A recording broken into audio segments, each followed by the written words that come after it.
Me and Devon both love fishing, so we used to do that back home all growing up, so I guess that was probably the start, I guess, don't you think? Both our families are really into their fishing, so Jeremy's dad, my dad, have boats and whatnot, so back home we sort of got brought up doing that, and decided this year we'd get a boat and yeah, give the Parramatta River a go.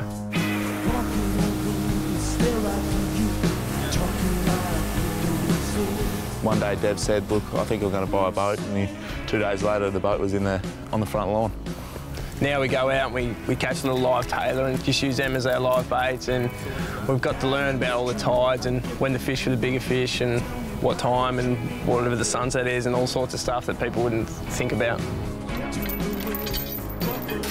Yeah, it's just so quiet and you can kind of relate back to home, and it's just nice and quiet and it's just peaceful. Get away from football, you don't have to think about football all the time.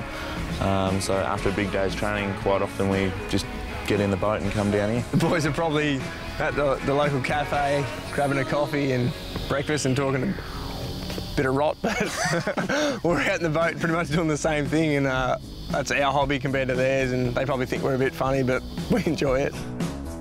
The biggest fish would have to go to Dev. I wasn't actually on the boat. It was the first time I missed out, and he reeled in this one, called me up. I was having tea somewhere with a few of the boys and I still didn't believe him. I just hung up on him because I didn't believe the story, but it turned out to be true when I saw it on Instagram later.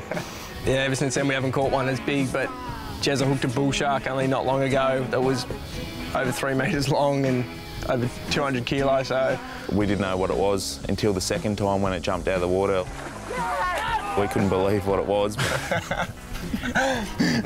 Ever since we've tried to burley up a bit for him and get him interested, but he hasn't come back. That's probably as big as we got today. Jezza lost a big one, as usual.